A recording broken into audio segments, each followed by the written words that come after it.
এইগুলো তো স্যার সচরাচর এইভাবে বিক্রি হয় না,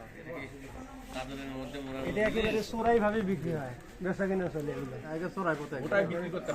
এটা তো সরকারি সম্পত্তি না, কোনো জায়গায় গোটাই বিক্রি করতে পারবে না, ওই জন্য হয়তো আসল দেখে যে ভাঙ্গে গোটাই ধরা খাই না করলে না একরাইতে করতে পারতাম।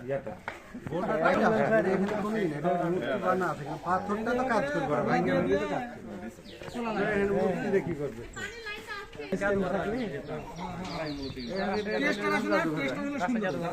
তারা ইনফরমার কিনবে আবার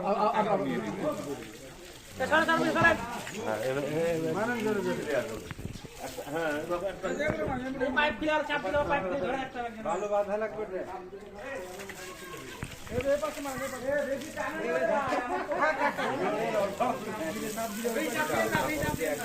মাটি চালে ওরা এক মাটিকে 3-4 বার চালে, তারপর ওখান থেকে স্যার ওই ইয়াক বেরোয় বিভিন্ন বিভিন্ন ডিজাইনের হচ্ছে মূল্যবান পাথর ওগুলো বিক্রি করে এরকম 4 লাখ 5 লাখ 10 লাখ। এই যে পাশে স্যার, এই যে পাশে আমি ওখানে দেখলাম নামটা পাইনি, কিছু পাইনি, আমি কত শুনে